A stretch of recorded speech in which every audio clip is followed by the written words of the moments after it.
Listen, what gave you the idea? So they can get Yeah. a feel of how how you got into this thing. Yeah, well, I will tell you. So, everybody that knows me from a young age, I was told I had the gift of gab. So, essentially, I love talking to people. I loved getting their stories, and I was always that person. I was curious. So, essentially, I think I've always wanted to be that storyteller. My parents were watching the news. I would be watching these people. I remember asking my parents, like, how many people are these folks talking to? And they're like, millions. I'm like, you mean these people on the screen are able to access millions of people? And so I think for me, just the power of the media, that drew me in and being able to tell a story, to narrate it, and to have people buy in, right, to what you're speaking to. And then I think for me too, because I didn't get to see many people, especially women that look like me in sports, it Right. motivated me to want to be what I didn't see, essentially. That's kind of how I fell into it. I come from HBCU sports family, so I grew up with Okay. Grambling State football and Jackson State from my aunt. So that's kind of my introduction to the sports world. I was tall pretty early on, so I played a bunch of sports growing up, as well. I think I like to say I came out the womb competitive though, Antoine. Like I've just always been into like challenges and beating people. So sports was just natural to me. And then the Mm. journalism part came in because again I just wanted to tell that story. I feel like there's so much that happens on a sports field, on a court, and I just wanted to be able to be that person that connects the audience. And there's nothing like being at a sports game, seeing fans go crazy for however long that game is, and then being able to tell what's exactly happening, profile pieces, stuff that's happening in the stands. I just kind of wanted to be that person. So yeah, I got to go to Maryland, majored in journalism, African American studies, did some public policy there as well. So yes, I'm a proud Terp. I'll actually be there tomorrow for an alumni panel. And then went to Georgetown for my master's to kind of continue to do the same thing and learn how to be a better storyteller, communicator. And I got my graduate degree in sports industry management to learn more of the sports business side. Because sports is a business, folks. It's about Oh money yeah, at oh the yeah. end of the day, though we love the sports aspect. So kind of just giving me a more well-rounded. And then now life is kind of full circle now that I'm teaching journalism at George Washington University. So it's been amazing, Antoine, the journey that journalism has taken me on, from me just being a little girl that just, again, I just always wanted to tell stories. It's that simple. I loved writing, I love talking to people, and I just wanted to connect people. That's basically my story and how I fell into sports. Hey, I started to Wonderful. say Professor Kelsey Nelson, but I kept it in. But Yeah. if y'all follow her, man, she has her own show on Fox 1340 in DC. Listening with KNN. And You then, can yep. also catch her on Brother from Another, who's currently on Peacock. You can get Yes. that on Peacock. So she's doing a thing in the sports world. But let's get in. Y'all got any question before we move on, though, Chris and JC? Oh, well, how you doing, Miss Listening with KNN? I'm Chris Tipmore, and I have a question for you. I want to know, how did you get wrapped up into our opponent this Sunday, the Washington Commanders? Oh my gosh. So I will say, so I'm a Maryland girl. People always associate, so I grew up in the suburbs essentially of DC for folks that don't know. And so Mhm. obviously I grew up, I say this because I'm a Maryland sports fan, so I'm still heard about the Orioles right now. Didn't know it was going to be that sweet. And obviously still heard about that last Ravens game because they definitely gave that game to the Steelers. But, It for did. but for DC sports, even though I was a Maryland girl, we always say like DC's cousins to Maryland, right? It's right next door, and so I grew up, going to Wizards games, right, to Mystics games, and I knew kind of the glory of the then Washington Redskins, team, and watching them. So for me, it was just kind of being able to watch the team early on. I'll tell you a real story though. Why I was never a Commanders fan. My family's very big into Black history, and so them being the last team to integrate was a reason why, as a young person, my family weren't allowed to cheer, for the DC team because of that. And so I don't know if everybody knows like the racist history of the NFL. That's a whole story. I won't get into it because it's much longer than we probably have, on this show. But it's kind of crazy again, life coming full circle. Again, growing up here, I had a chance to work for the Commanders. Actually, the jacket I'm wearing is from a podcast I went on, like when I first got the Commanders, when I was working for the then Washington football team, and they customized it for me. I don't know if you guys can see this, but it says K&N That's on it, dope. which Yeah, is I see that. Yeah, it's cool. amazing. And that just tells you like the DC sports fan embraced me in ways that like they've been the reason why my career has blown up, right? They've embraced me. They Wonderful. trust me as the teller of their stories, and to be able to cover a storied franchise, right? That's as Mhm. legacied as the DC sports franchise. It means so much to me. So literally fell into it again. Got it an opportunity to cover the hometown team, which meant a lot to me because to me, there's no one that can tell a story like someone again that lives and breathes it and has been here. Right. So for me, it's like I'm able to tell the story from so many different perspectives, from like the culture perspective, of Washington, D.C., from I live in the city, from being a resident, the city of D.C. So someone that's seen the city change in my 31 years of life, So a lot of the former players I'm connected to, which is great. Obviously, I know the current players, as well. And so again, for me, it was just kind of being here, being good at my job and getting that opportunity to be integrated into DC sports, which means a lot because it's the nation's capital. So, there's no one I think that does it like DC. Okay, I agree. And shout out to Fred Smoot. That's our guy, man. Fred is my guy. Mississippi ties. He's always there when I need him, man. Shout out to Fred. He's amazing. But Jason, you got a question before we move on to the preview? No, she did a good job. And I will take it. Thank you. Outlined it, right? Yeah. But let's get into this DC Falcons preview, man. And it's going to be an interesting game, man. Like I said last year, man, Falcons fell short in DC. So it's time to get revenge, in my opinion. As you look at the Washington Commanders this year, what is your overall assessment of their first 5 games?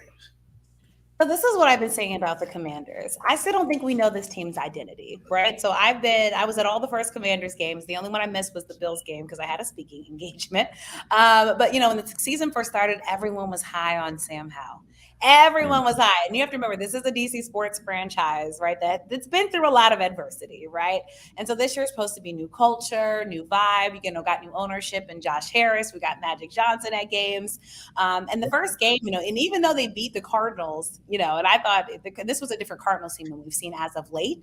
But it was just to kind of get that win to officially usher in the Sam Howell starting era. Right.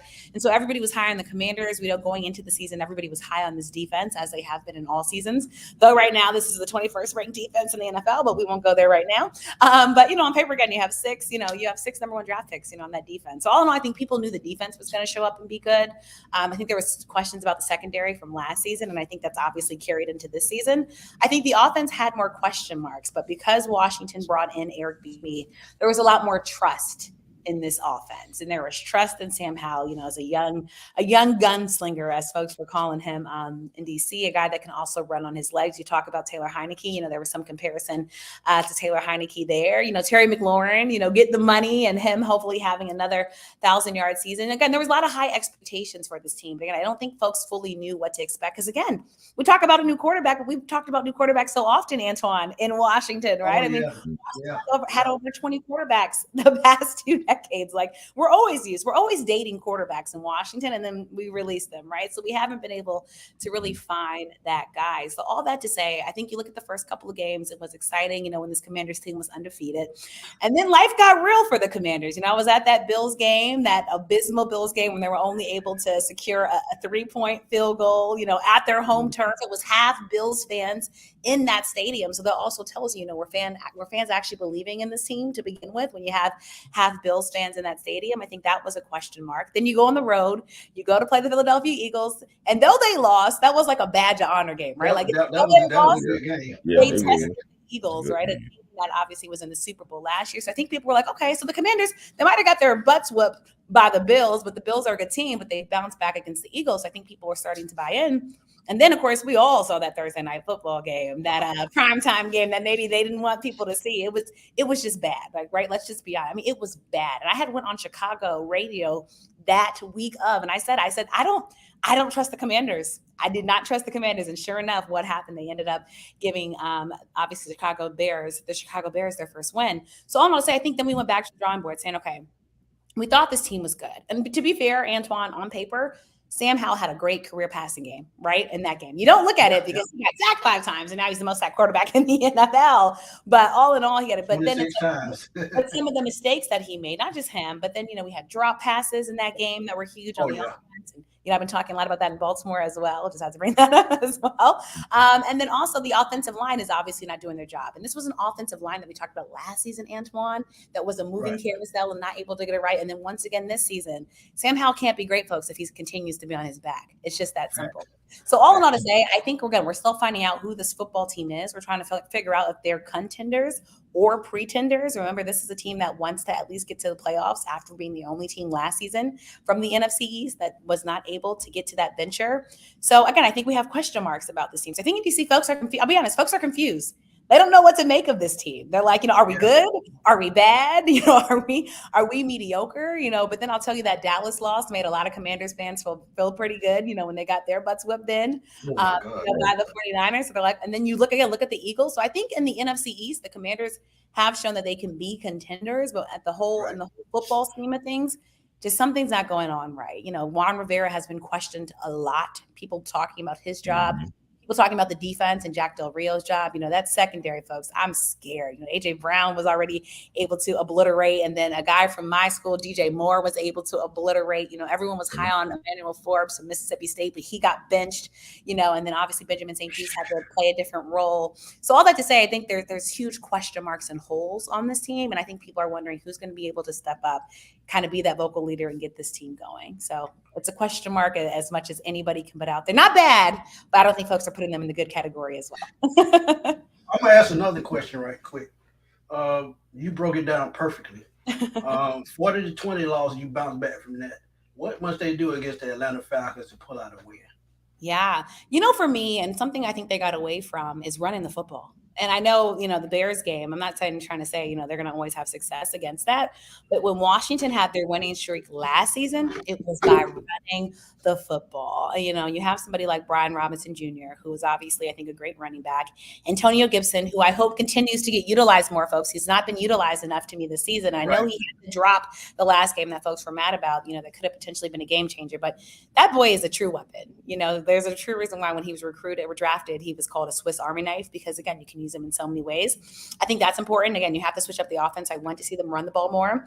I think number two, the offensive line has to be better. There's no easier way to put it. They have to be better. Sam Howell needs to be protected. He just needs to be. You can't have a young quarterback in there continually getting pressured and expect him to play well, right? So I think that's going to be important. I think number three, the secondary has to be better. I don't know if they need to do more zone because you can't have guys getting beat like they've been getting beaten. Again, we've given up career numbers, folks, to 2 weeks in a row now. Yeah. We're giving up 33 points. Well, 4 consecutive weeks, we've given up at least 33 points. And then, or 4 times a season, I should say.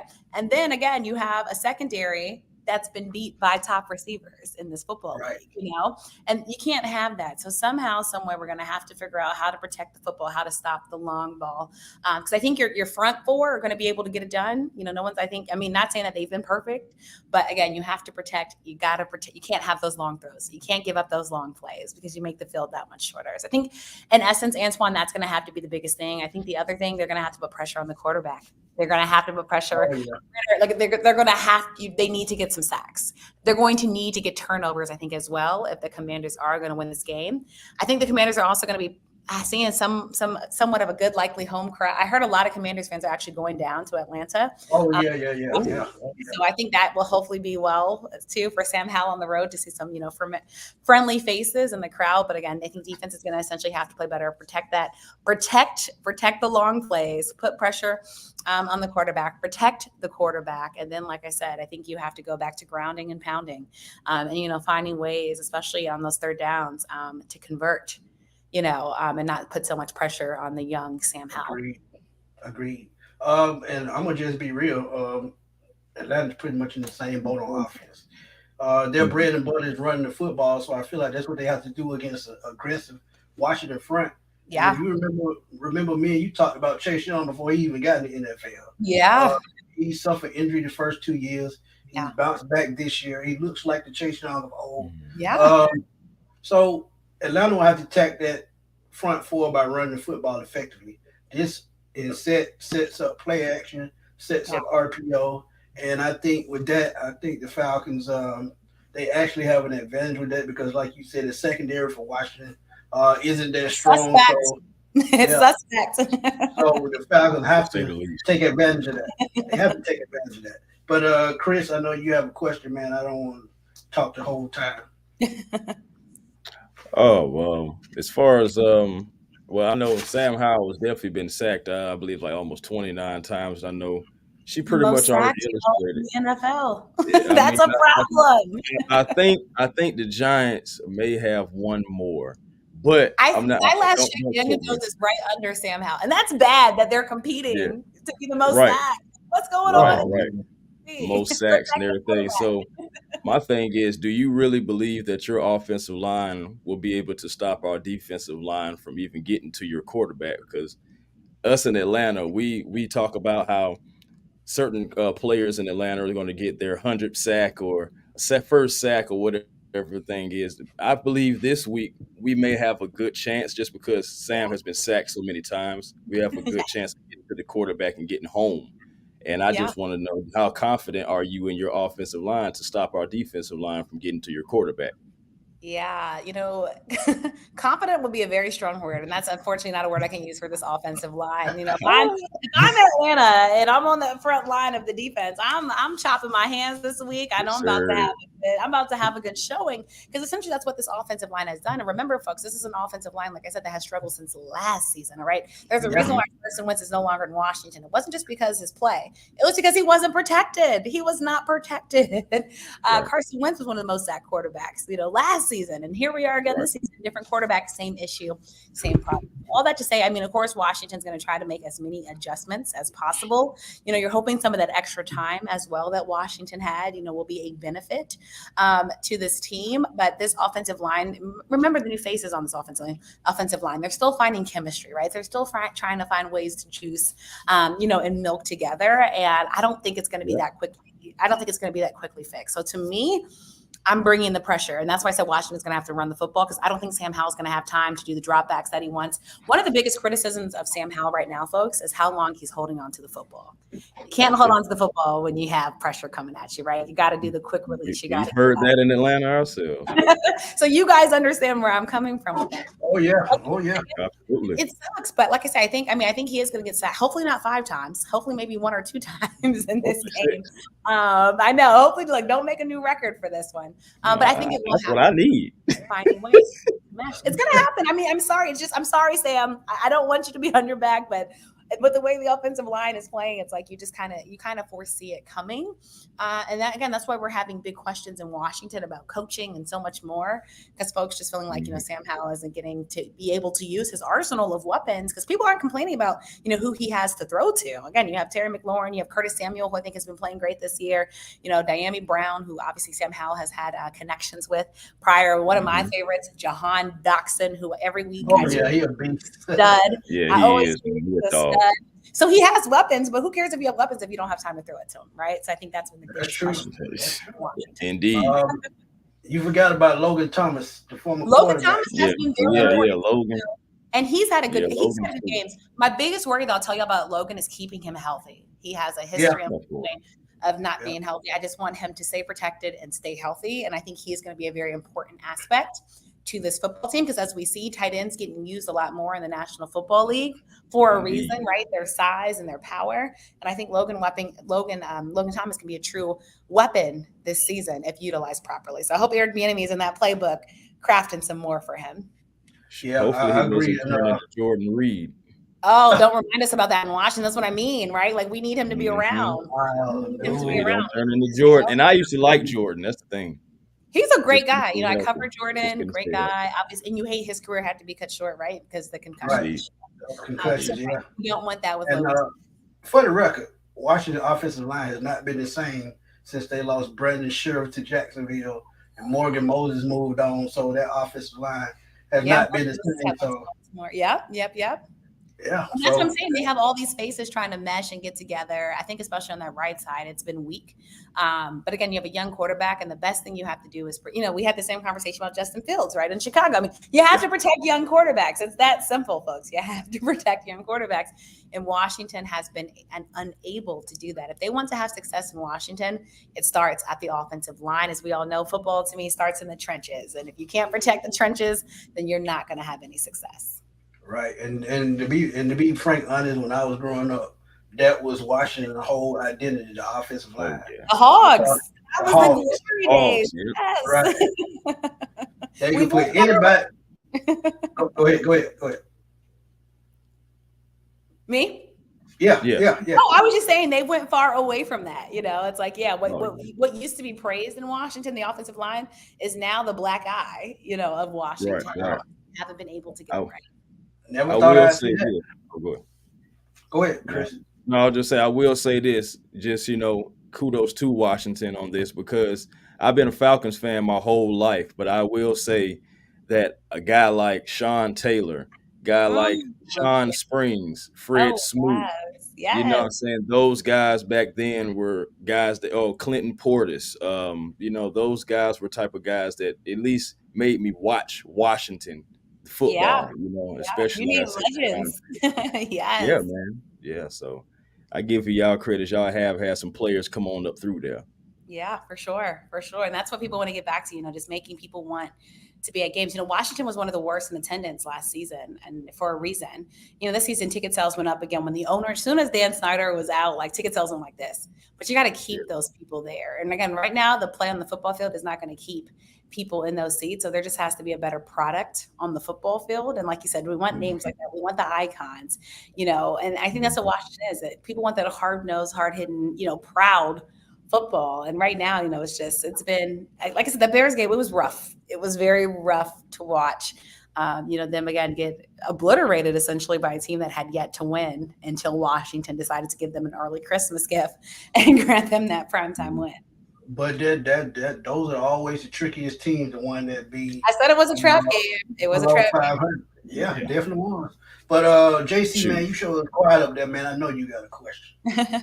Yeah, kind of a three-part question for her. First, with Ron Rivera, I've been seeing a lot of things saying he might be on his way out. So, do you think if that happens, do you think possibly Bieniemy could slide into the head coaching position? That's And what then, everybody wants. secondly, how long of a leash do you think like Sam Howell has, or how much of a grip do you think he has on the starting position after this season? And then lastly, with Chase Young and Montez Sweat, I've been seeing, well, especially Chase Young, as far as being in trade rumors or whatnot. I know you guys didn't pick up the fifth-year option on him. Right. So what do you think happens with those two, whether it be free agency or the trade market? Yeah. Ooh, all great questions. Let me start with Ron Rivera because it's been a very hot topic here in Washington. A lot of folks mad when it came out that at halftime it was reported he didn't say anything and let the players talk, to each other. And obviously this was a team that was down bad at the half. Ron Rivera, it's been interesting. I feel like he's been kind of able to escape scrutiny for a while because if you look at his record, he hasn't had a winning season. The year, and I was working for the team then, the year that they went to the playoffs, if you guys remember, it was the year that everybody in the NFC East was bad, and they were able to get to the playoffs with the losing record. Now, yes, again, they got there, so you have to give them something. Ron Rivera, there's been a lot of questionable things I think that have happened. Like a lot of people wanted him to show more passion and energy, on the sidelines. The whole thing with Jack Del Rio and the January 6th comment, calling it a dust up. And kind of there not being more to get rid of him. Folks, obviously weren't mad at and felt away because, again, where January 6th happened was right here in Washington, D.C., where many fans live and, felt away. Seeing an insurrection of terrorism, an act of terrorism, happen right here. And then again, Ron Rivera has had, the whole thing, remember before the season when it came out that, players came to him to talk about Eric Bieniemy being too hard on them. Like, it's just been a lot of things, but this is also a coach that has faced adversity. Obviously, he was able to beat cancer while working with this Washington football team. So I think that brought a lot of people into his story, being able to still inspire the team. In the way that the interview he did with Jeremy Reeves, I know went viral, when he told him that he was essentially going to the Pro Bowl. And, Jeremy Reeves is a guy that has really worked hard, to be in football and to be in the place he is. So I think, Ron, as much as the good stories come out, and obviously him, let's be honest, we're talking about diversity in the NFL, him being a coach of Hispanic heritage, right? And the NFL is also huge, when it comes to that aspect. But let's remember, so what have you done lately, league? And at the end of the line, the NFL is a business league, right? It was just $2.05 billion that was paid for this franchise. And better believe the new owners want to get their money's worth. So I think right now they're watching, they're learning. But I said, I think this was a tryout year for Eric Bieniemy to show he could do it on his own. But I also think it was a trial year for Ron Rivera to keep this job. And right now, if I'm keeping score, he's down bad because of the Washington team process. I think this year, and I'm not saying he's going to fire right after, but you got to believe you can bring someone like Magic. And if you guys follow Magic, he's been tweeting after these games. He shows his displeasure when he's not happy. I think Rob going to have to somehow find a way for this team to win football games. Because again, if you look at the track record, it's not great. It's not bad, but it's not great. And I think, I think they're thinking they might need somebody who can help better inspire this team. So essentially, I'm saying all that to say I think Ron Rivera is being watched very closely. And I don't think I could give him. I don't think I would bet any good money to say he'll still be here. In 2, 3, maybe. I would say not even 4 years, but definitely not even 2 years. I'd say. Will we see potentially Ron Rivera? Your other question about Chase Young and Montez Sweat. Chase Young, I think, has been bringing what he has to bring. Let's remember, this is a tryout year for Chase Young too, right? For not just this team, but for other teams who might be looking at a Chase Young. Right, already declined. You may be looking. Yes, they're searching. And let me tell you, Baltimore Ravens Twitter has been licking their chops. Like, can we get Chase Young in the future? Like, there's been a lot of people. Yeah. That's a whole nother topic. But there's been a lot of people that are looking at Chase Young. So all that to say, I think Chase Young right now, I think he's played well. And like you said, he's been injury prone. It's been unfortunate. He's playing for the hometown team, so just not what you wanted. Right before he got drafted, I had a chance to have his father on, Greg Young, and he talked about Chase Young's toughness. I think he's bringing everything he wants to. I think Montez Sweat is so underrated. I don't know why he's not talked about more. I think he's having a great season, But, when you're next to Jonathan Allen, like you said, Chase Young, when you're next to big names, Ron Payne, who also just got paid his money, it can be hard maybe sometimes to get your shine.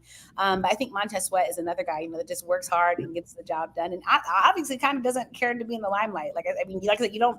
If you don't watch Washington, you probably don't know Montez Sweat, right? But all that to say, I think Chase Young. I think the team was able, though, folks, to show that they didn't need Chase Young, right? They were still able in his absence. They were. To play well, right? So I think that's why it's a little tricky, slippery slope for Chase Young, because it's kind of with someone. It's kind of like if you ever leave a job, if someone can step in and do it just as good as you or better, right? Your job security. So I think Chase Young in the future in Washington is definitely one to, scratch your head on. I know there was one more part, JC, that you had. It was the first part of your question. Which part? Sam Howell. Sam Howell, and just how he's been playing. As quarterback. Okay, let me tell you, one of the things that have irked me this season, we have Jacoby Brissett and haven't used him or utilized him. Like sometimes I'm like, I wish we get a little bit tricky with. Jacoby Brissett. So one of my things with Sam Howell, he's a smaller quarterback, right? Jacoby Brissett is a much bigger, kind of stronger, kind of the quarterback you want in terms of size. I know he's been a veteran. He's been around, and has had, good times, bad times, mediocre times. But I think there has to be a time when, you let your young quarterback sit and watch. So other to say, I think Sam Howell will remain the starter, but I wish Washington would get a little unique, I'll say, with some of the offense and, trick people sometimes. Like one of the things, I love sometimes Baltimore used to do it. They haven't done it this season, but be sometimes, they bring Huntley in with Lamar and, trying to switch it up sometimes. And I think that's what Washington needs to do. Because again, Sam Howell is young, right? We saw a little bit of him last season against a Dallas team who sat most of their key players, right? Dallas didn't really care about, that game at the time. So we didn't see much of him. So the sample size has been very small. I think Sam Howell has shown his grit. People love his toughness. Like this is a man that gets hit and he gets right back up. And that's actually something that folks here in loved in DC about Taylor Heineke, kind of that same type of, whatever happens, like I'm gonna still get up and bounce back and go through it. He's shown that he does have an arm when given time to throw. So I think that's also been a positive. But I think, again, some people are just questioning some of the decisions, like some of the interceptions this season. It's just kind of like, come on, Sam, like you know better than to throw that. We see him forcing passes. So I think he is also on a timetable, but I don't think his clock is ticking as fast. Like Ron Rivera's, I think that clock is like tick, tick, tick, tick, tick, tick, tick. Where Sam Howell's, I think it's like tick, like it's a much slower one. So I think he's still going to have time. Because let's be honest, Washington they only have so many quarterback options. Like that's kind of why we're in this boat now. Marcus Spears made an interesting point. He was like, Marcus Spears was like, what if Washington were to get Kirk Cousins back? Which I thought was actually really interesting because he's talking about if Kirk Cousins was on the trade block, with the Vikings and what would that be? But Washington kind of, I think, is done with veteran quarterbacks at this time because the Carson Wentz thing didn't go as planned. Right. Patrick thing didn't go as planned. So I think right now they're just trying to really grow essentially a quarterback to be able to be the quarterback of the future. Maybe it's Sam Howell. I will say the folks are still high on him. They like him. But he's just going to have to play better. Washington's a tough town to play in. It just is. It's a tough town to play in. You got fans who still want the RG3 era to come back, which is just not coming back, folks. I'm sorry to break it to you. It's not coming back here. So he's the guy for now, but better believe there's going to be some veterans that the new ownership will be looking at potentially because they want to win. And let's remember, Josh Harris is a bottom line guy, so he wants to bring money to DC, and to bring money in, you got to win. So, I'm gonna be honest. I think Sam Howell will last at least his rookie contract, and the reason why I say that. You have an offensive coordinator in Eric Bieniemy who has developed Patrick Mahomes. He developed other quarterbacks in this league, and I feel like he can develop Sam Howell if he can get the offense under his belt and become familiar with it and comfortable with it. I think Sam Howell, man, he's 6 feet tall. And I know size don't mean nothing in the NFL. It's all about heart, and he's one of those guys that has heart. So I think that will carry him and help him develop in Washington under Eric Bieniemy, even after Ron Rivera gone, because I think Eric Bieniemy could step up and become the head coach. Could be the coach in waiting. Believe me, Eric Bieniemy to take him. I'm gonna take Sam Howell. I'm gonna take the over. I'm gonna say he finishes rookie contract out at least in Washington because. Like I said, if you can develop and help Patrick Mahomes win 2 Super Bowls, you can help any quarterback that's coming up in the NFL. But that's just my personal opinion, though. So, hey, we'll see. Yeah, let's just be honest, though. Patrick Mahomes is different. Not saying that Sam Howell can't be great. Oh, yeah. I know. You want to train up any quarterback, you wanted it to be Patrick Mahomes. That man is, he's incredible. We see him game days. Like, he's been, we're watching an icon, essentially, in the making. Obviously, definitely a future Hall of Famer. Somebody that we just haven't seen, to this level and lengths, So I agree with you. And I think Sam Howell will have time. But again, Washington's a hard place to play in, and it just matters. Kind of like Taylor Heineke. Will he be a starter? Will he be a bench guy? And that's what Washington does. Are you ready to step up to the moment, or there'll be somebody else that they'll get to do it, essentially. Right. Facts. That is absolutely true. Going into talking about Eric Bieniemy, man, I believe the writing was on the wall for Ron Rivera. They hired the man, assistant, but he's assistant head coach too.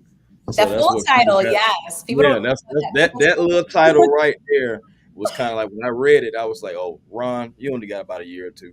That's just you're looking at the watch.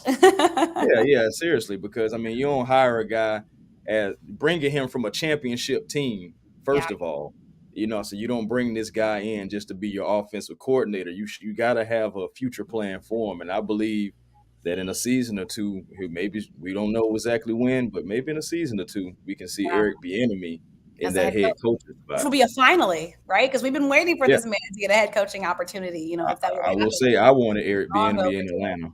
I did. He could be great anywhere. That's how special he is. I think we're just excited for him to get the chance and opportunity. I'll be honest, I was a little bit worried about him coming to Washington just because Washington has a lot going on. And I want Eric Bieniemy, to be great. But I think if you can show that you can do it in Washington, I think you can show you can do it anywhere, which would be a great resume builder for him. But yeah, like I said, believe me, every time this Ron Rivera gets in trouble, everybody's like, there's a guy that we wouldn't mind having in the head coaching helm. And it's always EB's name, that's mentioned to step up to that spot. I think that's part of the reason why he took the job in Washington, though, because like you said, he was getting a lot of interviews for head coaching positions, but he never stuck on for whatever reason. I know sometimes they say like the questions he wasn't really answering right. I don't know what's true or what's not, but at the end of the day, it's like you said, okay, he probably thinking the league want to keep trying me. Okay, I'm gonna go show you what I can do in Washington. Then after that, you can't deny me being a head coach. A lot of the things was like it's Pat Mahomes, it's Andy Reid, it's the Chiefs offense, so he had to go take his stuff to Washington, and the offense hasn't looked that bad when they're not turning the ball over. Yeah. They have to play clean. When they play clean, they've been scoring points. Yes. Interceptions. Right. Tough. Yeah, and fumbles, right? You got to protect the football. So all that to say, right? It's like, but that's why it kind of goes back to the offensive line, because usually when those turnovers happen, it's because he's pressured, right? So all of those, it's all kind of tied in and intertwined, and that's why I said it starts at that O-line for Washington to be great with this offense, which they can be. Another good point she did make is about Magic Johnson, because I do follow him on Twitter, and on it with all the teams that he's following, like the Lakers, the yes, he's a good Commanders. So I think that kind of gives Bieniemy kind of an inside track to getting in head position because they're both brothers, same race. So he'll see him as one of his own at the same time. Like you said, he wants a winner in there because Magic Johnson was a winner when he played. Yes, he don't want a losing team. He didn't buy into this to be no loser. He's not with that losing stuff, so he's definitely going to make the best move in his opinion. Yeah. He's mad at the Dodgers right now. Oh yeah, they got swept. Didn't see that coming. I'm hoping the Braves don't end up like how that man. No. We ain't gonna speak nothing bad. Don't have our Braves here. No. Let's switch to the next step. X Factor. Who will be your X Factor for this game for the Washington Commanders? Ooh, I like this. X Factor. Who do we need to step up? Obviously, I won't say the offensive line because there's so many people I could name on that. I'm gonna say Curtis Samuel. Like I feel like Curtis Samuel doesn't get talked about enough, but he gets the job done when Washington needs it. So I think if Curtis Samuel, I think all eyes are always going to be on Terry McLaurin because you know what Terry can do, right? Because he's obviously a damn good wide receiver. I think Jahan Doxson, Terry. But I think Curtis Samuel is that person that maybe people don't think about enough, and he used to kind of be a name that was more widely mentioned, but I think since he's been in Washington, I think he's been kind of lost in the national media. So I'm going to say Curtis Samuel is my X Factor. Ooh, that's a good one because he was in the conversation with Deebo Samuel, one of those guys that was good at the backfield catching football and he can run. So you talk about a guy that can make moves, that would be a sneaky good one right there. Yeah. So y'all got to watch out for him this Sunday. Chris, who's going to be your X Factor for the Falcons? Oh, well, I guess it's so easy to pick Arthur Smith or Desmond Ritter. It's so easy to pick those guys, but I'm gonna go with somebody who showed some dog last week. I'm gonna go with wide receiver Drake London. I believe Drake London, he's only had 100-yard game in his career, and I believe against this secondary of the Washington Commanders, this is a time to go ahead and show that you are number one. This is the time to go ahead and continue to show that you are the dog, that you were showing all that emotion. I want to see all that against this secondary. Get your second 100-yard game. He averages over 2.1 separation from, and he also has at least about a 6-yard of cushion as well, too, pre-snap. So I want to see Drake London. I need this to be a Drake London signature game because I believe the secondary is bad enough for him to be able to have a good enough game like this. I'm just being honest, guys. It's just I see Drake London having his way. I know Kyle Pitts, he leads the team in targets now, and he's going to get his attention and everything like that. Drake, when the ball comes your way, take advantage of this defense that has given up 294 yards on the road. You know what I'm saying? Take advantage of it, man. So Drake London is my X Factor. That's a good one. JC, who you got? I'm gonna go with the offensive and defensive line for us. Of course, Ritter had his best 2 games of the season when he was upright. He didn't get sacked last week against Houston. Had his best game of his career, and then against Green Bay, I believe he might have been sacked once, if any at all, and that was his second best game of the season. So, offensive line definitely gonna have to keep. It's gonna be hard against Washington for sure to keep them off of Ritter because I think just strictly 4 guys on the D line, they got the best D line in football. Maybe not production wise and whatnot, but they got the best names right there, in my opinion. Yeah. But yeah, we're gonna have to, run the ball effectively. The short passing game, the screen game will have to come into fruition because I don't want to just drop straight back against these guys. Like I don't want to. I just don't. And defensive line, the pressure has been there, but the sack numbers aren't there.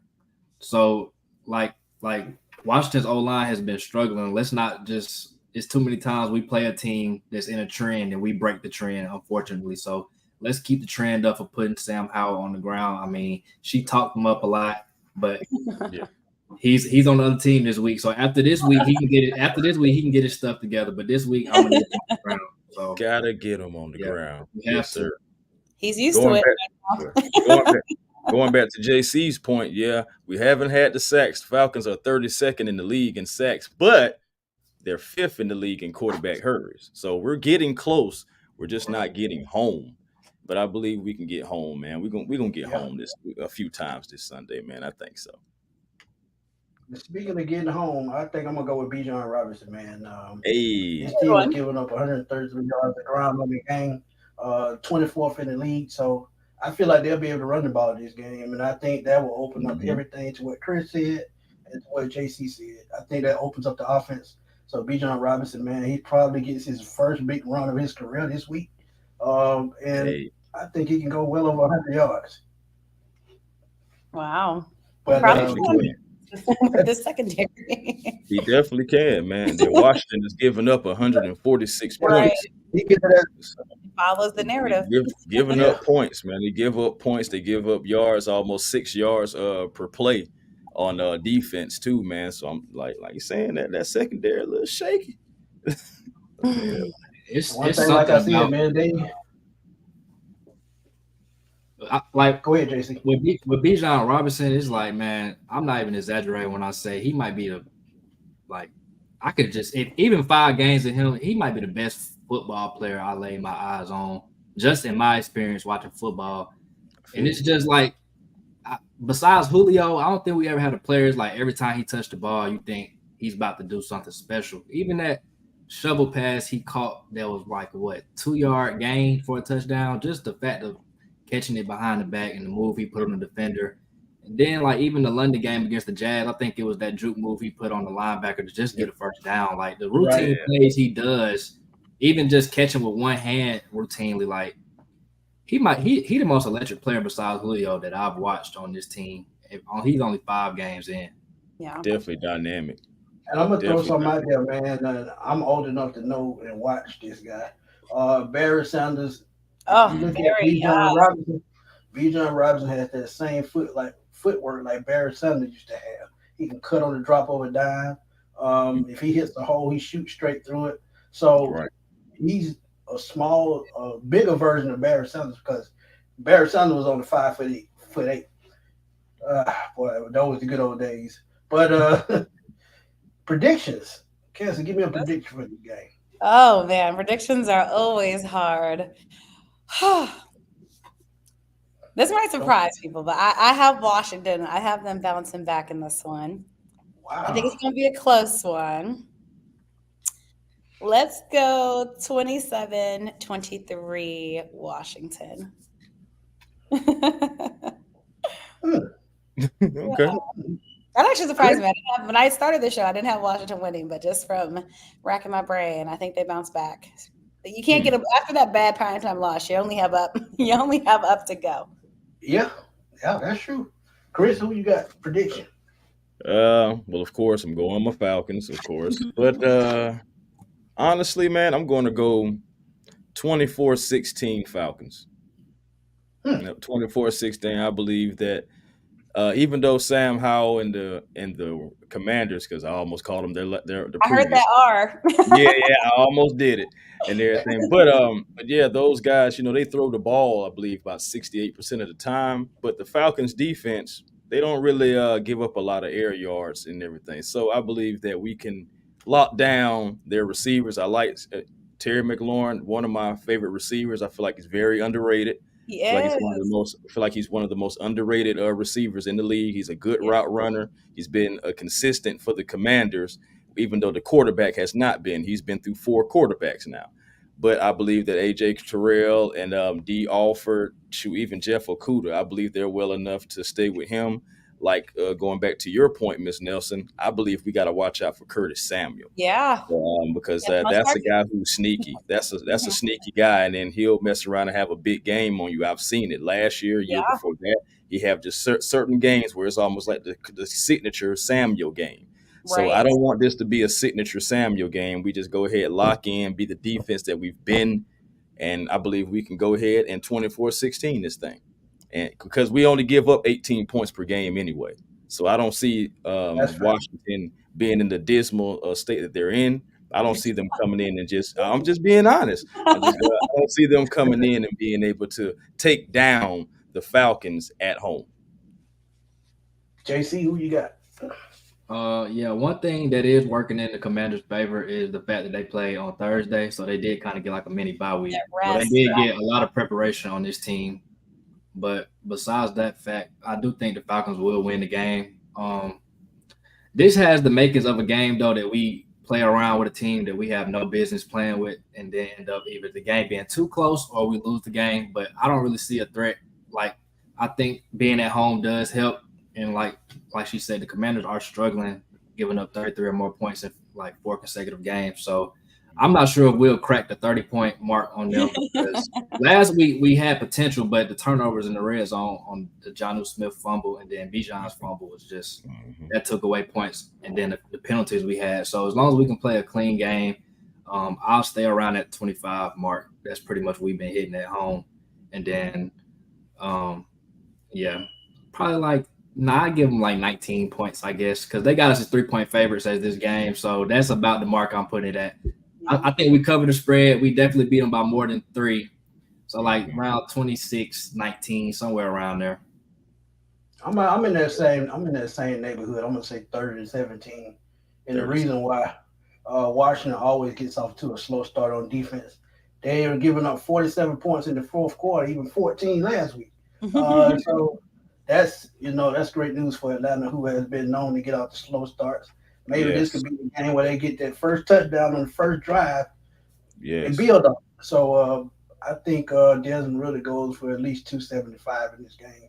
And Bijan goes for another about 140. So I could see them racking up yards in this game and scoring their first 30-point game in probably 2 years. So I think this is the game that they should do it. Yeah, I don't know if y'all noticed the last game, the coin toss, we usually deferred. The last game against Houston, we wanted the ball first. So that just let me know. Arthur Smith, he understands we need to start faster. I think I want to do it again this game. Let's get the ball first, try to go down and put points on the board, even if it's just a field goal. Hey, man, it's better than what we've had, brother. It'd be better than 4 3-and-outs and 1 turnover in our opening drive so far. So yeah. I will say I do like the Commanders on the road for this one too, because their worst losses this season have come at home. Actually, I actually like them better. Go away, leave DC, be on the road. For some reason, it seems like something's working better, on the road for them. So again, that's why I think this is gonna be. I think it's gonna be an interesting game. Might not be the most interesting game on, but I definitely think it's going to be one that is going to be interesting to see. Obviously, who comes out on top. Victoria, with how bad they got beat, I just don't see them doing that twice. Eric Bieniemy ain't gonna have that stat line twice. Like I know Sam Howell's stat line was good, but he needs the offense to make him look better. And like I said, Robert Bear's on the hot seat, so I just think this team knows they need to bounce back, and hopefully make some necessary adjustments on that defense if they're able. So is it safe to say that next year their first round pick gonna be a franchise left tackle? If they're smart, look, Washington, like I said, it's sad, but your offensive tackles, I mean, good ones, they mean a lot as we see, quarterbacks who are protected, obviously, just a much better job, with them playing. I think of you want to talk about Justin Herbert or whoever you're talking about. Like I said, the best quarterbacks are able to be protected, unless like a Patrick Mahomes, and it doesn't matter if they're protected or not, they're just going to be great, right? But we don't get that, with most quarterbacks. So I think if I'm watching, I'm looking at that. You look at their first round draft pick this year, Emmanuel Forbes. And it's such high hopes on him. Like I said, the last 2 games, you're looking at a young man that's learning. I'll say, I'm forgetting the Eagles player who tweeted him and said, keep your head up. Do you guys remember? Oh, I'm forgetting the Eagles guy's name, but he told him to keep his head up, essentially, it's okay. It will be better. But, he had deleted his Twitter. I think there's going to be some type of vengeance in this Washington team because of how bad they've been talked about this week. And I think the Falcons will just be on the other end, of that stick this week. Hey, I'm not going to argue with that. I'm going to let that slide. Let's just see how it play out. Hey, but Desmond Ritter undefeated at home. I don't know. That's why it's going to be good. You got a team that plays well at home. You got a team that plays well on the road. Somebody's got to lose. Somebody's got to win. That's the market for a great game, though. So it is. We'll see how it turns out. But Miss Kelsey, man, I always thank you. Thank you so much, fellas. It's so great to join you.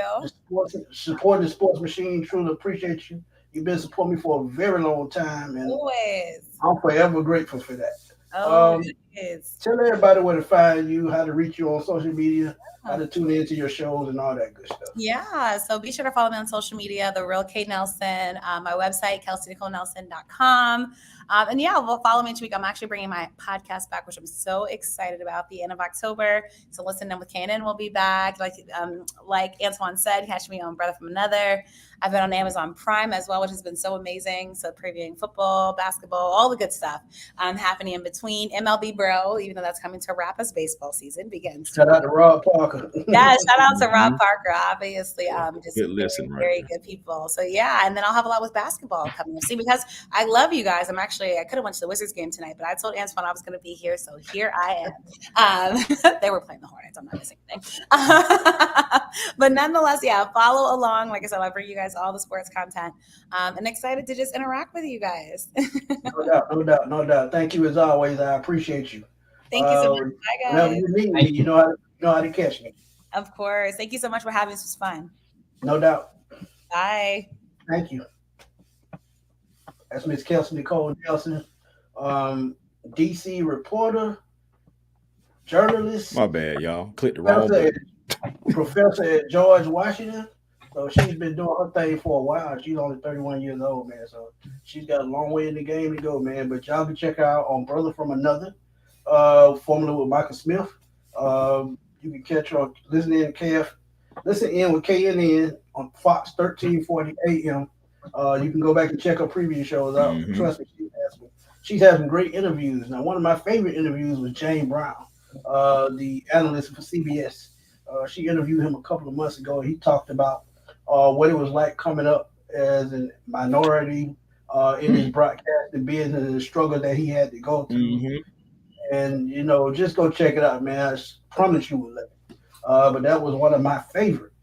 But before we get out of here, man, we got to come through around the NFL. We usually do this at the beginning of the show, but at the end of the show, we still got to get it in, man.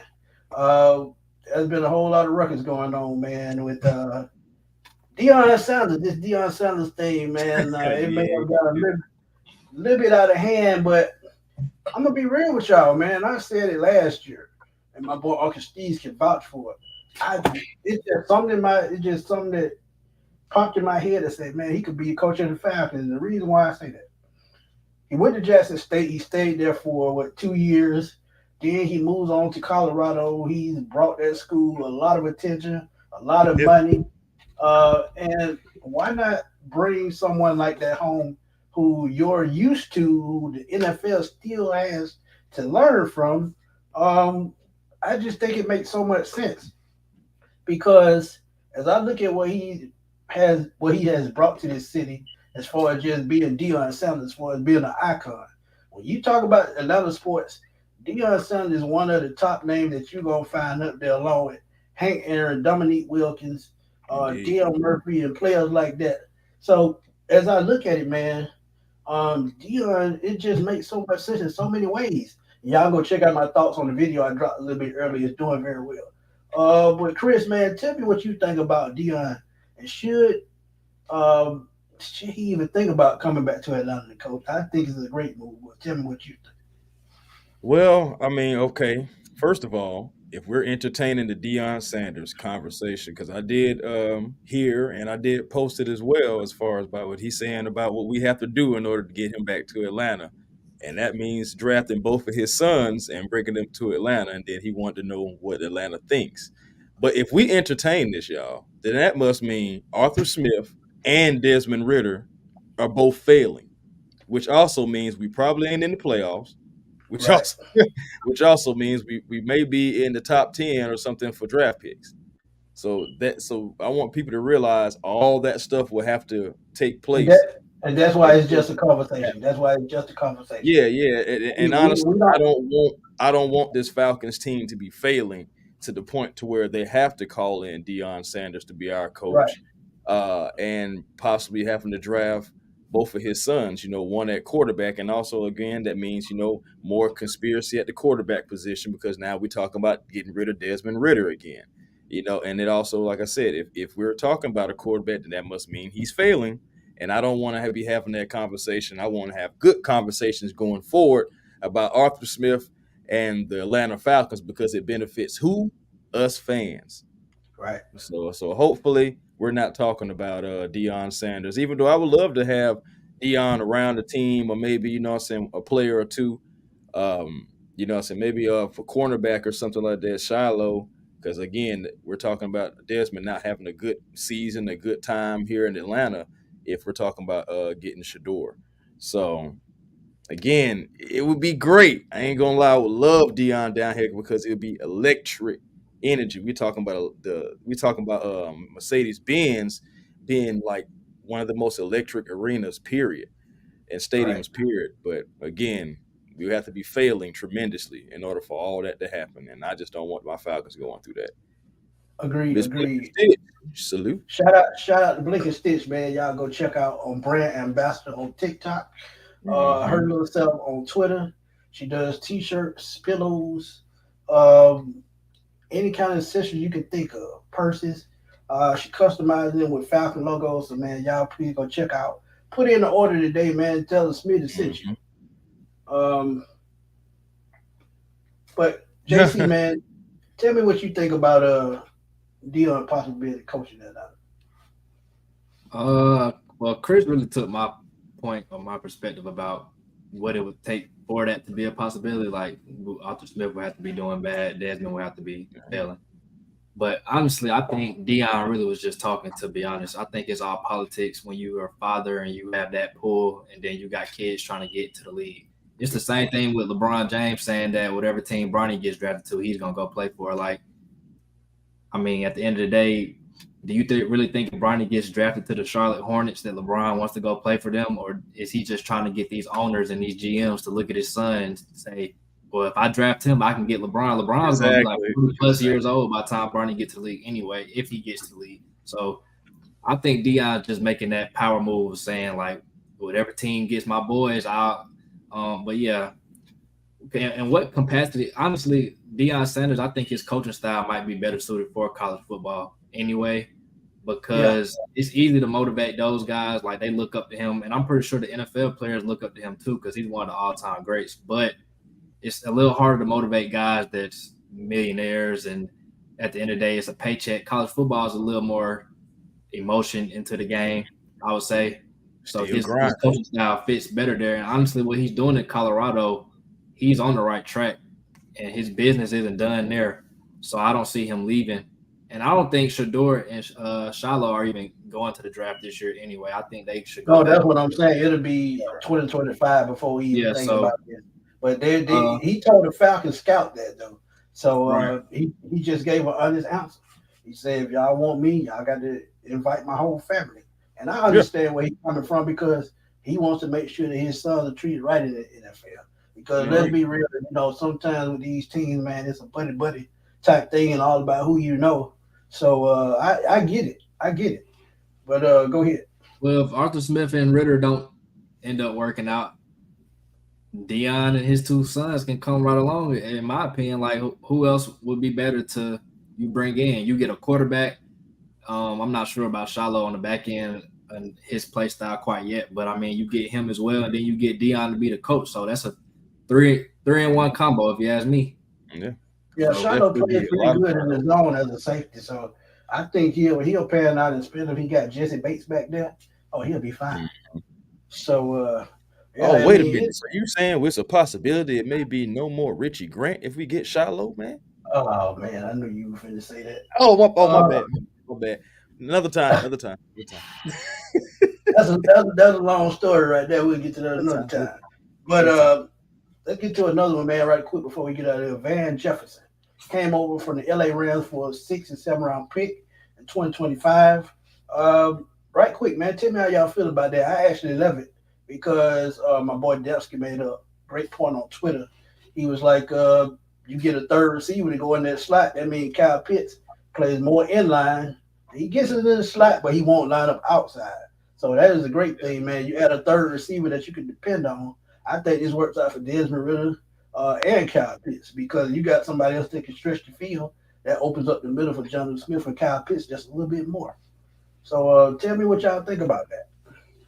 Shoot. Well, Smitty and JC, let's just be honest, y'all. Okay, looking at the Van Jefferson situation, remember he fell out of rotation out there in Los Angeles. You got Tutu and you got Puka Nachua. You still got my man Cooper Cup. And he really Right, just fell out of the rotation with the emergence of these two new young guys. And then let's not also forget these guys are in like what draft capital hell still, right? So they've been right, getting rid of people anyway.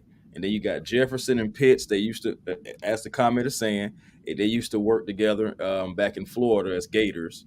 So having him and I believe that having those three wide receiver sets will keep the defense a little bit honest. And he has the ability and versatility to block, and he has speed to run past defenders. So, hey man, I think it's going to take maybe a game or two for him to really get acclimated to the offense. But I like the pickup, man. I think it's another weapon for the Falcons. What you say, JC? Yeah, I think look at a little deeper connection with them both going to Florida and Jefferson and Pitts. They was both happy to be back with each other. So just having a guy in the locker room he's already familiar with, of course, and then also the speed factor. I think he's probably already the best route runner on the team now Mm. because we have big guys, but our separation and our spacing and our route concepts that a lot of fans have been complaining about is just because you have Drake London running clear out routes. That's not what he's supposed to be doing. He's not fast enough to run these routes. Or you might have Kyle Pitts running these routes. And honestly, Kyle Pitts route running still needs a little bit of work. And him running those clear out routes as a young guy, he might not understand the importance of busting it all the way down the seam to clear out that route. So you get Van Jefferson in here, and a lot of fans have been calling for Scotty Miller as to like why is he not bringing that speed element of our Hmm. offense. But you got to think Arthur Smith and the offensive staff are not dumb. They clearly know we need speed on the team. So why ask yourself why are they not putting Scotty Miller in the game? It's obviously something he's not doing or picking up in his system.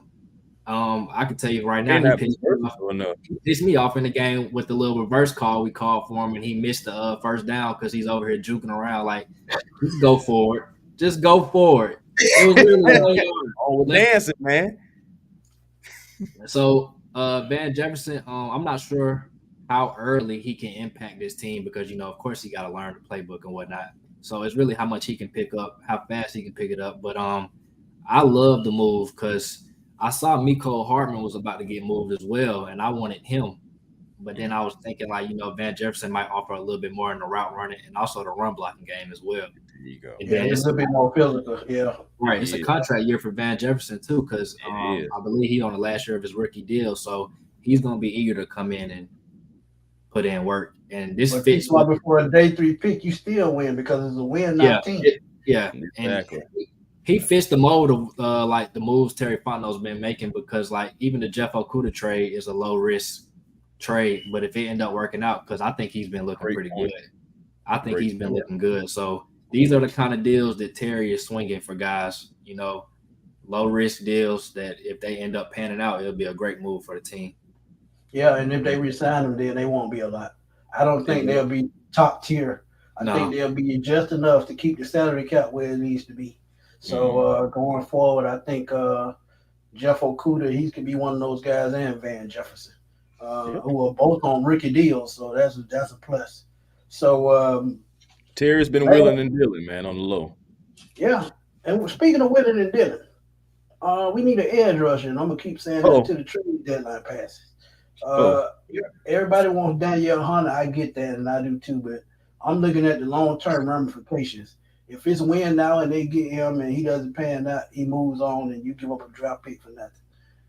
Let's say like if you go out to Frank Clark for 2025 late round pick, and I know they still have some. yeah. Um, you could get a veteran who's still only 30 years old, still has some left in the tank. I just think, just like we just said about Van Jefferson, Frank Clark just fell down in the rotation because the He younger did. guys are playing good. He's only played in 2 games, only has 2 tackles. So you probably can get him for nothing or just wait till they cut him and get him and still get him for nothing because Denver is still paying him, I think, three point some $1 million because he gave back 1.6 million just to get the contract off the books. So if a player giving back money, that tells me they don't want to be there. Yeah, So yeah, he yeah. can You can come have your here. money back. He Your can money's come no here, good here. right? He can come here and play with veterans like Bud Dupree, Calais Campbell, Grady Jarrett. Mhm. He can excel, and I think he can be a good rotational piece with Lorenzo Card and Arnold Epiketti. And I think he can teach those guys some tricks, just like Bud. I'm sure Bud Dupree is trying to do. But Frank Clark, man, what y'all think about it? Yes, no, maybe so. And listen, fellas, I'm 100% behind that move, just because of most of the things that Smitty already said. Man, Frank Clark, we're talking about 67 tackles for loss. We're talking about 58 and a half sacks. 13 and a half sacks in the playoffs. So you already know when he gets to the next level in the playoffs, he elevates his game. Something that the Atlanta Falcons always need. We need elevators.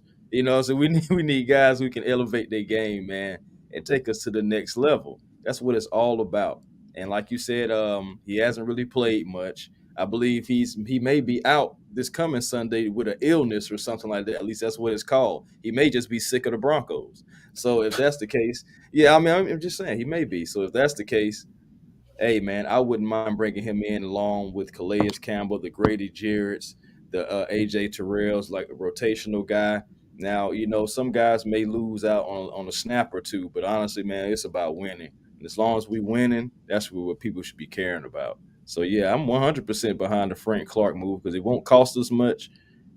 More so to like a Danielle Hunter because Danielle Hunter is going to cost.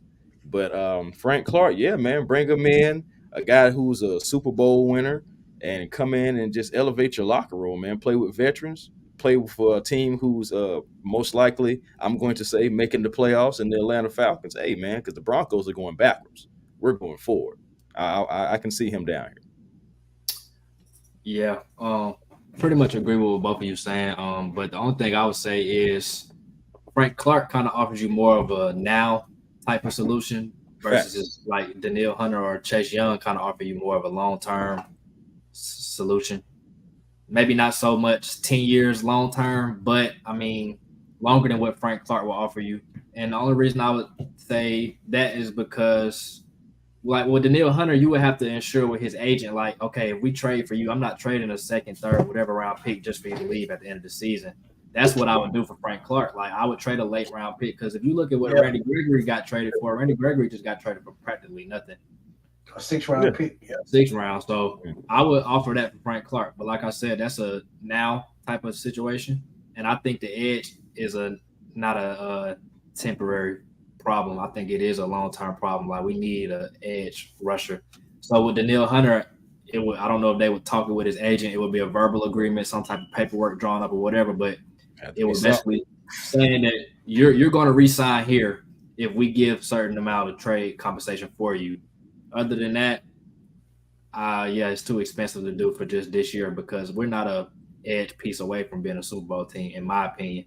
But right. we are definitely an edge piece away from being a elite defense, in my opinion, though, because the way we're getting stops, the turnovers gonna come once the sack numbers go up, and vice Bro, versa. So that's bro, all I'm really missing. And he's one of the best. absolutely right.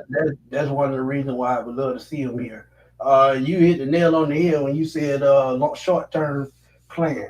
If this is Yeah. if this is a win now team, Frank Clark probably be the best fit. You talk about long term, like Chase Young, like you said, this is his last year in Washington on contract. When somebody else signs him, it will be long term, and I'm sure it'll be 12, $13 million. Danielle Hunter, same situation. You're gonna open up checkbook. You sign him for the rest of this year, and he goes somewhere else. You just losing draft picks. So You are. if you're going to go after Danielle Hunter or Chase Young, just you better make sure you got the checkbook ready when the Right. season over. And not only that, the reason why it would make sense, we don't know how long Calais Campbell is going to be here. We don't know how long Bud Dupree is going to be here. So Mhm. it's going to be some money that opens up after the season. So you could potentially go after one of those guys and won't have a problem paying them. And I know AJ Terrell got a contract coming up, but Uh, the NFL salary is going to go up by $12 million next year, so he's taken care of. So he ain't yeah. got nothing to worry about. So it's the way it shakes out with the salary cap and with the roster, everything is going to work into place just like they want. They've been working on the salary cap for 2 years and they know what direction they're going. All they got Mm-hmm. to stay the course, build a team, and they'll be fine. Yep. One thing I want to ask both of y'all, what do you think? Because I know Art Smith made a point of when we got Van Jefferson, he committed the Rams about being good trade partners, and that's a thing we don't, as most fans don't think about, is when trying to make a trade or thinking your team should trade for a guy, the other Mm-hmm. team got to play ball as well. Like, of course, Right. some teams probably are a-holes when it comes to trading. So, with two guys we're talking about, I know we play the Commanders this week, and then we also play the Vikings right after or before the trade deal. I'm not sure. So, do you think those teams would be in business with us? Because a guy like Brian Burns, who's right in our division, was a guy I love to have too.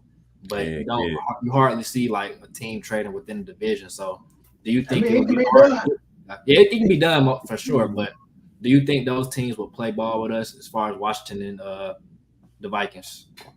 In my The heart reason, of heart, yeah. we talking about in our heart of hearts.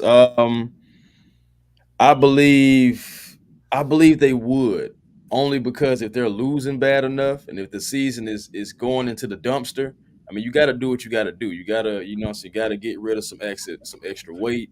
You got to get rid of some extra contracts. You got to start preparing yourself for next season. So I believe if a round about like the last few moments of the trade deadline or something, if both teams are struggling still, I can see it happening. Like imagine if by then if the Vikings would be like 0-7, 0-8 or somewhere around that time, they would They won. probably They be won.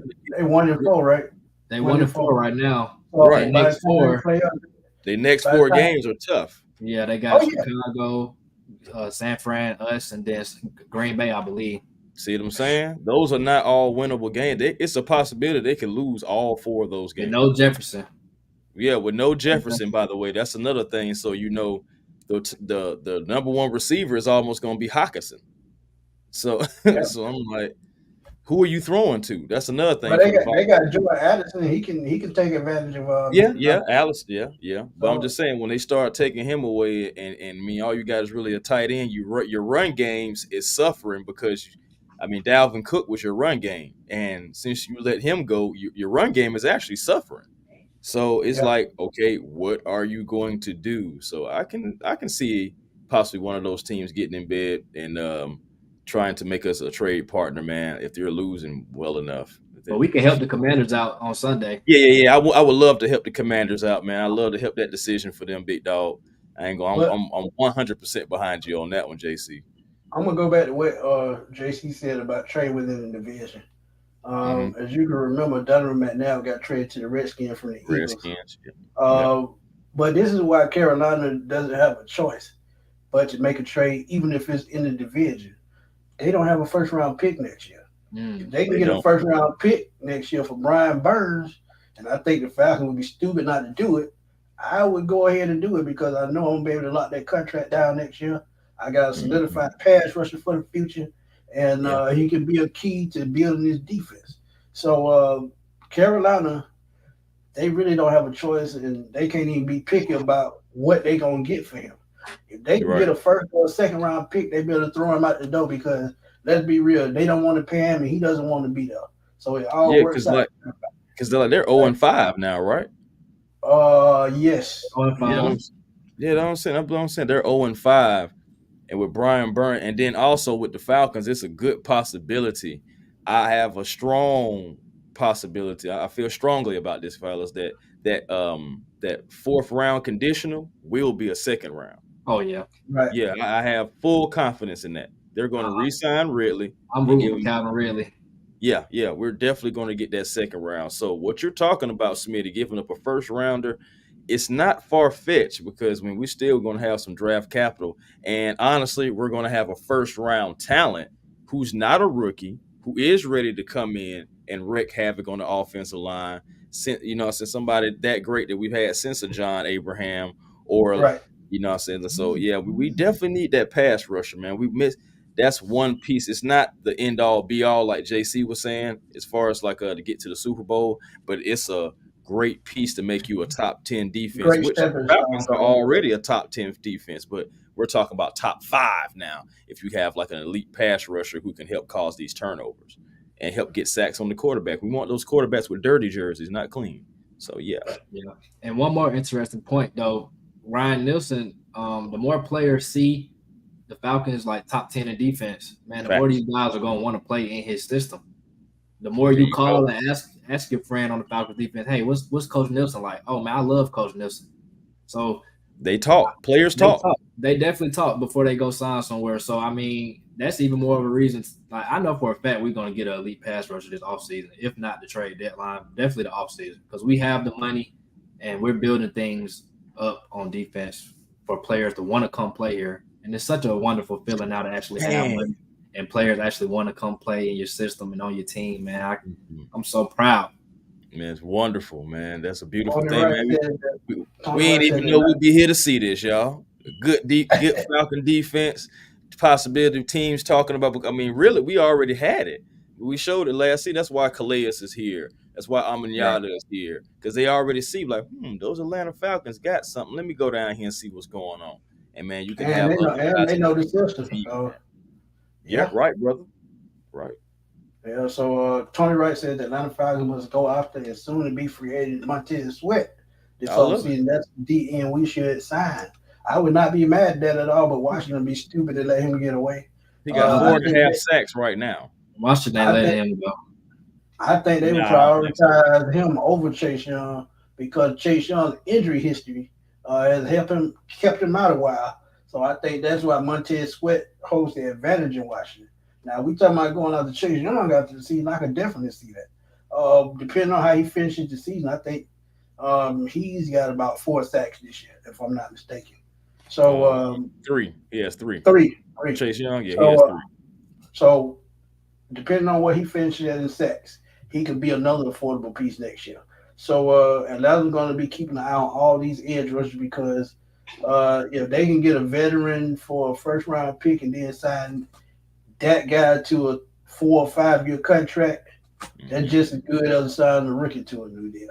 So I know it'll be more money, but you'll have more experience, more versatility at the position, and we'll see, man, because it's just time for them to get that guy that you fear, like a John Abraham or a Chuck Smith or a Chris Dolman or somebody Yep. of that nature. So it's been a while, man, but we'll see how it works out. But before we get out of here, man, again, let everybody know where y'all is. I ain't hear you. Let everybody know where to find y'all. Oh. Okay, well, yeah, for me, Twitter or X, Twix, whatever they want to call it. You can, yeah, man. I don't know what they want to call this thing, That's what I call but it, it's Twix. at, yeah, right. It's at A1Rock, A1ROC on Twitter. We also have Instagram, A1 Forever. Also YouTube, A1 Forever Sports, the show that's cool and fly too. Come by and be generational. And also TikTok as well, the real A1 Forever on TikTok. You can find me on any one of those platforms. Come through, say hi, we'll do, you know what I'm saying? And we'd love to have each and every one of you guys, man. No doubt, no doubt. JC? You know, like again I said, personal YouTube is right there, JC730. That's more of the me side. But the sports, as you see at 4 Quarter Sportscast, that's the Instagram and also the YouTube. And then the Twitter is at 4QS Sportscast. And we not even just strictly Falcons, just basketball, everything, trying to get into everything. So even if you're not a fan of the Falcons, you know, you can come on and we like to talk about everything. Right. That's the move right That's there what I'm now. talking about. That's what I'm talking about, man. Versatility. Yes, You can go. You can go in the description of this video, or you can click on that link in the chat. A1 Forever Sports, man. She put the link in the chat. Shout out Hey, to thank you as Mrs. always, Stitch. Mr. Franklin Stitch. Looking Again, at y'all know where to find me, man. Smitty Sports Machine on YouTube, at Fatboy Slam _21 on Twitter. Y'all see it right there. And as always, man, please go to the description of this video, and y'all can find Kelsey Cole's YouTube in this video. If y'all missed the interview, just go back and press the replay and watch it over again. But go in the link of the description of this video. The links are in there for the people that support the Sports Machine on a daily. And a special shout out, man. Special shout out to Out of Your Falcon Mind, man. They reached 1,000 subscriptions. yes, sir, my brothers. Please, help them keep growing and making it up in the YouTube ranks, man. We would greatly appreciate it. You can find their link in the description as well. So I We're gonna have be a on couple. them next week. Hey, I have a couple more to put in the description because I got to put fourth quarter sportscast in the description. Blake and Stitch put it in the chat. Y'all please go click on it. Follow those young guys, man, because they doing their thing and they're trying to come up. So we're gonna help them do that. But Indeed. again, man, um, this was one. It was another great show, man. Thank y'all for Mhm. coming through, man. Shout out Washington. shout out to Kelsey Nicole Nelson for coming through again. Washington D.C. journalist, sports reporter, podcast. So she just does it all, man. She's even a professor at George Washington. She teaches journalism at George Washington. So y'all please go check out if y'all just tuning in. Please go back to the beginning, rewatch it, replay it. Trust me, you won't be disappointed. She knows her sports. But for my boy A1 Forever, man, my boy JC, thank y'all for coming through.